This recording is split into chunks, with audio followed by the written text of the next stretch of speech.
Hey guys, welcome back, and if you're new here, my name is Melody and I love all things that have to do with makeup. I especially love indie eyeshadow palettes. Those have a very special place in my heart. Today I was actually going to do a more in-depth review of the Nomad Cosmetics Chicago Speakeasy palette. So I did wear this recently in another video that I did trying on MAC lipsticks. Now this won't be a first impressions, this is actually going to be a more in-depth review. So I've had a chance to use this a couple of times. More than a couple times.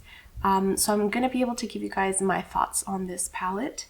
And I'm going to go ahead and prep my skin and we're going to dig right into this. Alright, my lids have been prepped and I'm going to go ahead and start. I did also get the 5 new brushes that Singe came out with, so I have been giving those a try out as well, and I actually really like them. I dare say I like them even more than the first few that were out already, but they're all really great, same impeccable quality. So I'm going to be using those today. And I'm going to start out, I'm taking the Singe E08. So this is like a pretty found out blending brush, but it's a little bit tapered at the end. So it's not quite flat, it's still very fluffy, but it's really great to just disperse a lot of color at once. So this is a really great color story. I feel like it has a good combination of color with neutral as well. And even the color, like the purple in here, it is very neutral friendly. So I'm not going to focus on that side today. I'm actually going to focus on these two mostly. So this kind of red and brown, the multi-chrome shift here. I don't know if the camera picks up quite how pretty the shift is, but it goes from red to gold to green basically. And I'm going to darken up.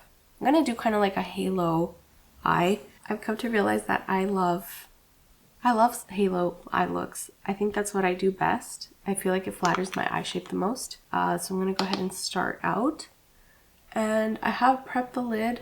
So I'm just going to tap this along the crease.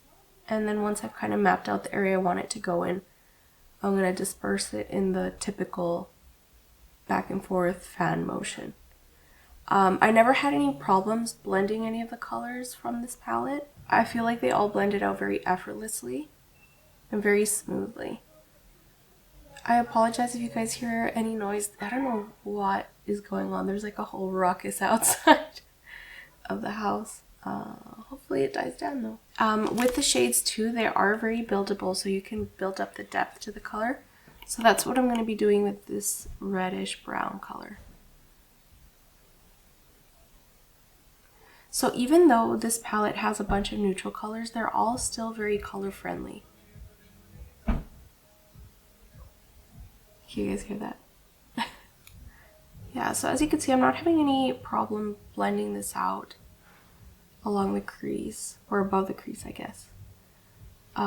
If you have hooded eyes like me, you know that we have to work above the crease and not in it, because if you work in it, then all your work is hidden.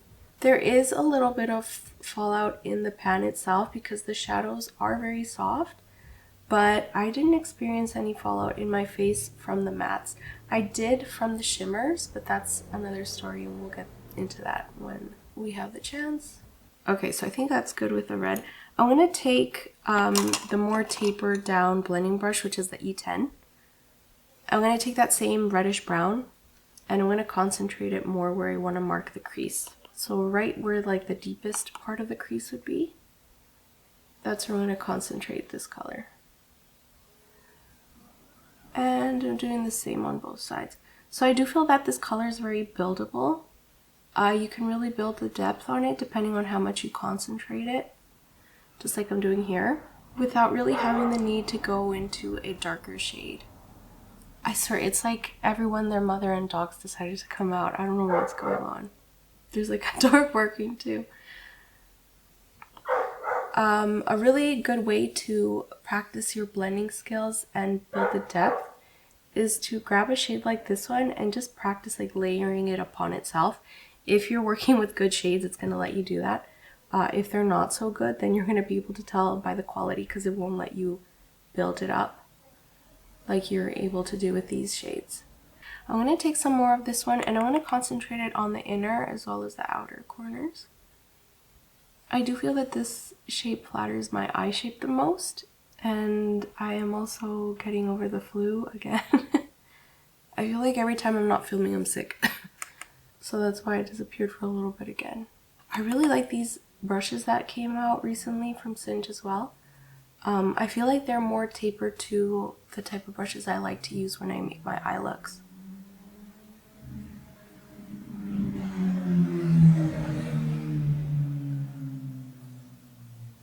You'd think I'm filming in front of a highway because of all the noise. From what you can see, I have been able to build up some depth while still dispersing the color out without having to use like a transition shade or a formal transition shade.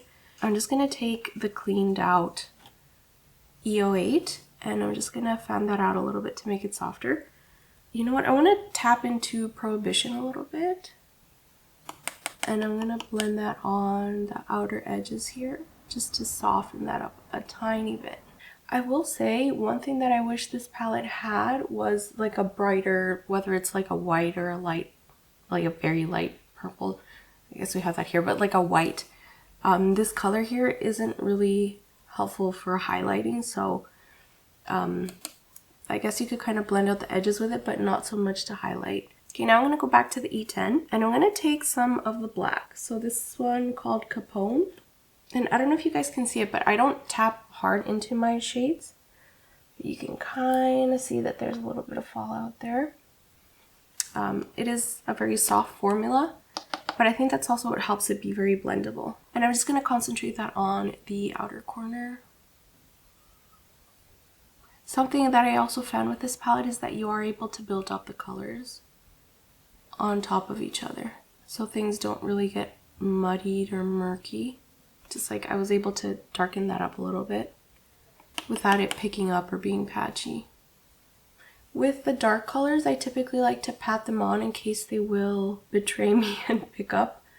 But again, this one is really good, so I don't really have to worry. It's just habit that I do that.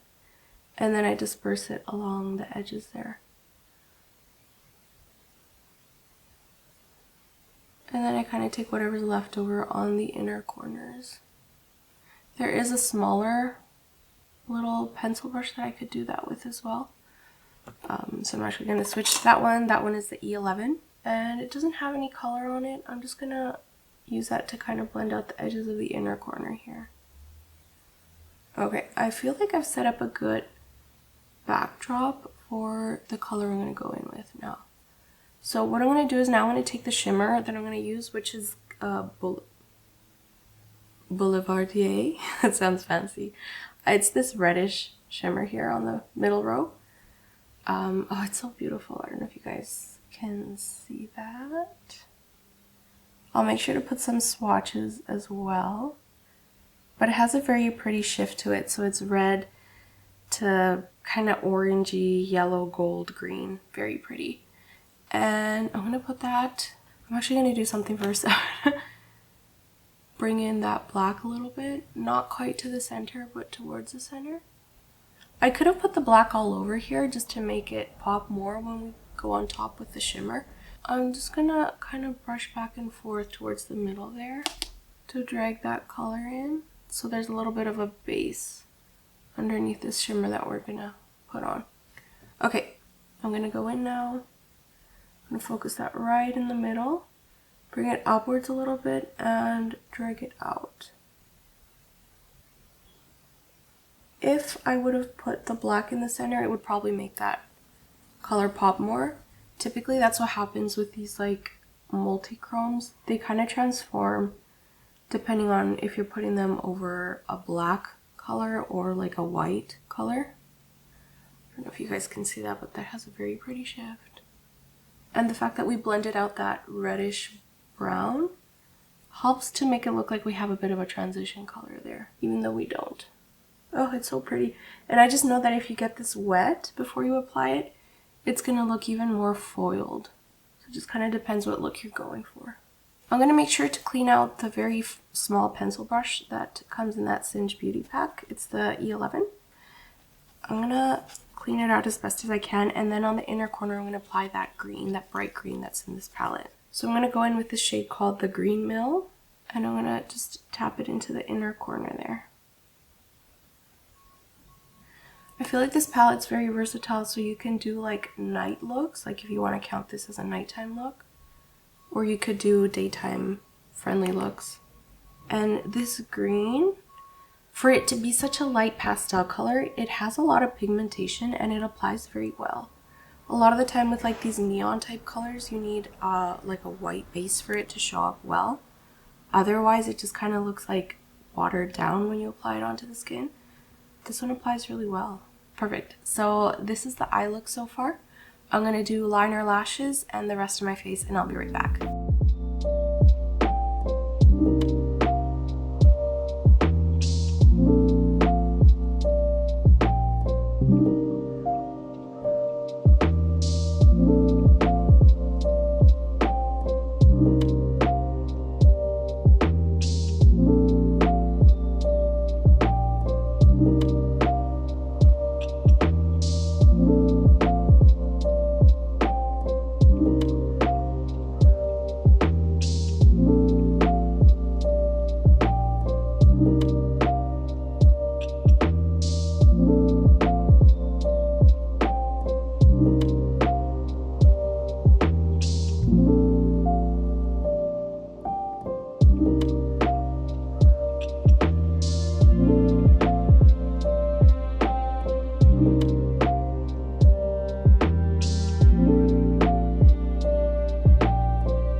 Alright guys, so I'm going to make sure to swatch. I just finished doing the swatches on my hand here. This is pretty much the final look.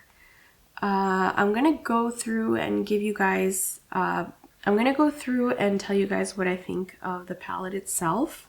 Of course, the color story is absolutely beautiful. You guys are probably going to be seeing some up-close swatches.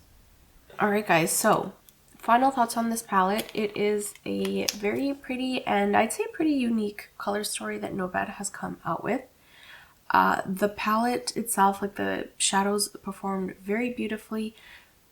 It's not easy to formulate purples typically, but these were the type of purples that I think are going to be very flattering on different faces. It's not too pink and it's not too much of a cool purple where it starts to lean blue. It's very super wearable. I'm gonna try to see if I can pop a picture somewhere here of the look that I did with this the other day. It was like a very soft, romantic, smoky look, very wearable for work, I would say.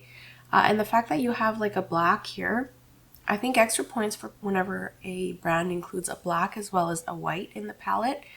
The lightest color here is this cream color, which that brings me to one of the negative points about it, I guess. I do wish it did have like a light, bright color, so white would have been great because you could have paired that with, you know, as an inner corner highlight for the purples or for a neutral look, or if you did a green look as well. The brightest color that you get here is that kind of like a neon green, which I did use for today's look. It's fun. I like wearing pops of color. I'm aware that not everyone is going to be wanting to wear a bright green inner corner. So my constructive criticism would have been to make this a lighter color, like commit to white. If you committed to making a bright green, you could have committed to making like a white color. The formula of these shadows themselves, it's very beautiful. It's like a very finely milled powder formulation. It's not gritty at all. Even swatching it on was very soothing because of how smooth the powders felt. You're able to build the color on top of itself as well as, you know, pair the black on top of any of these and it's gonna not pick up or be patchy. It's actually gonna deepen that shade, which is exactly what you want from an eyeshadow. Regarding the shimmers themselves, I couldn't think of many palettes that I had which had the same color story or like those shades of purple to compare with. So if you guys do have any in mind, let me know in the comments below and I'm more than happy to make a little comparison video as well. Again, I don't know what it is. I come to film and all the noise happens behind me, so please ignore that. But pretty much, it's like going from left to right. They start out a little bit coarse when you touch them, and then they get smoother as you go along. So the smoothest ones would definitely be Southside Boulevardier and Gin Ricky. Yeah, Gin Ricky. And then these two, Chicago Fizz and Aviation, those are a little bit more gritty.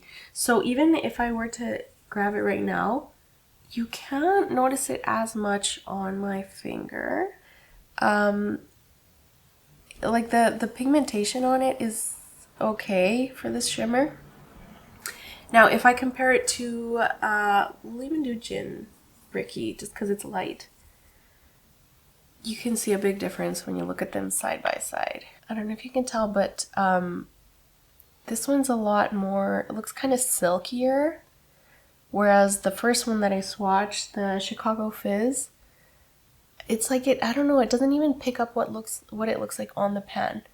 On the eye, they're both pretty, but that brings me to another point, that I think when it comes to the shimmers, love that they included a purple one, good call on the green one, the red one, and this one is, it's a clear base. This one's a clear base, but it definitely leans kind of like a fiery orange red when you look at it on the finger, which is this one here. There we go, it's this one here. That first one is supposed to be kind of like a gray and purple. I kind of feel like these two are redundant. They could have replaced one of them with a darker green. I think that would have looked really, really nice. So keep Gin Ricky because I like the formulation on that one. But the Chicago Fizz, I think it could have been different. It's funny because even, let's say South Side, which is the middle one here that leans more green, even this one has more bang for the, like, it has more impact when you look at it. So this is the one that's right under the green. And if you compare it to that first one, the first one is just a little bit bland and it's very similar to that last one. So I do feel like that Chicago Fizz was a little bit redundant. If it would have looked like this one with that purple shift being more obvious, like how you could see the green shift, I think it would have justified having it in the palette. But the fact that Chicago Fizz and Gin Ricky look so similar, honestly, I think if you do an eye look with those two, with Gin Ricky and Chicago Fizz, you're not really going to be able to notice that you're wearing two shades and it's going to look like it's just one all throughout. Even from afar, you could kind of see the shift. It looks pretty similar. I'm going to turn down my brightness to see if that helps. But you can see the shift there. They're very similar. And I do feel, like I said, if they would have put a dark green instead of this Chicago Fizz color, I think that would have given a little bit more variety to the palette itself as well. I'm going to turn up the brightness there. In terms of the looks that you can create. But don't get me wrong, you can still create a very good variety of looks. And the fact that some of these have that clear base, you can layer them over top of a dark color and it's going to change the look completely. So I was actually doing this earlier. I'm going to put some of the black on my wrist and then I'm going to layer on some of that color, some of the pretty sparkly pigment. So I just have black on both parts of my wrist there. You know what, I'll do here too. Okay, so I have black on 3 swatches on my wrist. Okay, I cleaned up my wrist better, but I have these 3 different black swatches basically. And I'm gonna layer on top the different colors just so you guys can see what I mean by transformative. So I'm gonna pick on Gin Ricky because I really like how smooth it is. So it's on my finger there. And I'm gonna put this over top of one of the black ones, so you guys can see how it transforms that shade. It does pick up a lot more of the red that's in this color. I'm just going to put it right beside so you guys can see with the base and without the base. But you can see that it picks up different notes when you put it over top of a dark color, whereas if it's on top of the clear skin, it looks different. I'm going to show you as well what South Side looks like. So South Side is the one in the middle. It's the green leaning one. If you look at it straight ahead, it does look green, maybe kind of gray purple. But if I swatch this here, I'm going to pick it up with 2 fingers. I'm going to show you what it looks like on the black base and without the black base. Very pretty. So I'm going to swatch this in the middle. It looks very green, and then just underneath it as well, so you guys can see that. So it does pop more. And now Chicago Fizz. Okay, Chicago Fizz is the one that, I don't know, it kind of let me down a little bit. It's a beautiful color, but I was expecting more. It's funny because even on the back of the palette box or case it comes in, it looks different. It looks pink. So you look at that color story and it does look a little bit different than what you actually see here. But I'm going to show you Chicago Fizz. So this is Chicago Fizz. And I'm going to layer that on the black one here.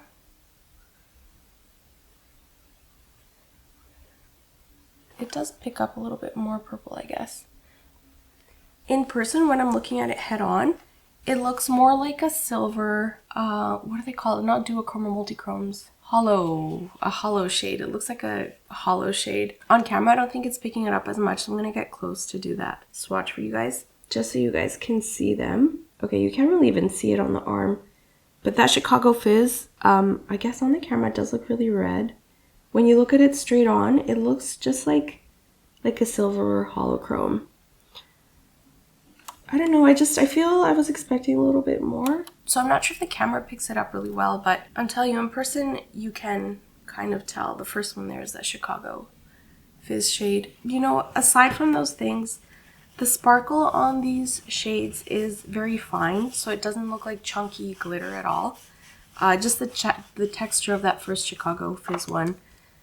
It's not quite like the other shimmers that are in here. Overall, I would say that this color story is great for neutral lovers. So even if you're someone who typically just wears those, you know, traditional brown shades and you want to dip your toes into color, this is a really great palette for that because the purples aren't too loud. They're not too in your face. It's a great way to transition into colors. You have that pop of green, so if you're ever feeling spunky and you want to use that bright green, you can go ahead and do that. And the browns here, they do have color. It's not like a super, they're kind of warm browns. You have that more red leading as well as that kind of like a caramel colored brown, which I really like, and I feel like it's not very common to find in neutral palettes. My criticisms you guys heard, just, you know, if that would have been white, that would have been better for me at least, I think. When applying them, they had a little bit of fallout in the pan. It's nothing that's gonna ruin your day. On the face itself, I didn't really experience any fallout. The glitters, of course, if you do, not the glitters, the shimmers, if you applied them with some sort of like a glitter glue, that's going to make them look brighter as well. I did have a little bit of fallout when applying the shimmers here. I think it was mostly this one that gave me the fallout, but it was nothing that ruined my day, and I do typically do my face makeup after the eyes, so I'm always just able to wipe that away without causing any irreversible damage. Overall, I'd say that the mattes have a very balanced, soft formulation, so you do get a good amount of pigment, but it's also very blendable. So sometimes with shadows that have a lot, they're just straight up pigment, it's harder to blend those out. I think that has something to do with like the mica or the silica in it. I don't know what ingredient it is, but it's one of them that makes it a lot more blendable. These ones are very, very well balanced. I'd say the palette itself is beginner friendly because it's very easy to blend these shades out themselves. In terms of durability, it didn't oxidize for me at all. The way that the look applied when I first finished looked the same 8 hours later, so you won't have to worry about that. Same with creasing. The middle shimmer shades, they didn't really crease on me. I typically apply a reasonable amount of shimmer on the eyes. I did use glitter glue with them once, I think, but it didn't really crease any substantial amount for me either. But overall, really good palette. Nomad knows how to put a color story together, and the quality of their shadows is very good as well. If I had to give this like a number rating, maybe like an 8.5 or a 9 out of 10. The biggest criticisms being that I would have wanted Chicago Fizz to be a little bit different. I would have rather replaced this beige color for a white. But that's just me. Personally, that's my opinion. I think for some people this is going to be a perfect, absolute perfect color story. And the packaging. The outside is very beautiful. It's kind of like this velvet feel. I know some people don't like that because it can tend to get dirty quickly and it's harder to clean out than like a shiny or a plastic type of cover. I don't mind it. I think it's very, very beautiful.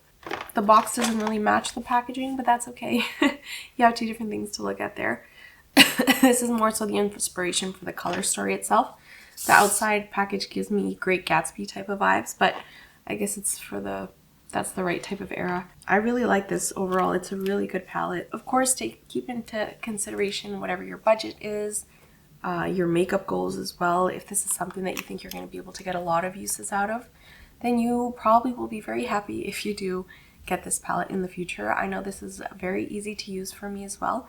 The layout I really do appreciate. Sometimes it can feel overwhelming depending on how a brand lays out the colors themselves, but this one's pretty straightforward. So you got your purple section, you got your more neutral brown section, and then you got your middle row there that has the black and the two green shades. So it makes it very easy. You can, you know, dabble across. You could go purple and red, purple and brown, green and brown, and then the black is going to be friendly for all the different colors in the palette itself. So very beautiful. And as you can see, super easy to make an eye look. All right, so I hope you guys enjoyed this. Thanks for watching. Leave any comments below if you can think of any other palettes that kind of give you a similar color story that you'd like to see comparisons of. Leave them in the comment section below. So I hope to see you guys soon. Make sure to hit the thumbs up button if you like this. Subscribe if you haven't already, that way you can keep up with any upcoming videos I have. And as always, I will see you guys in the next one. Take care, everyone. Bye.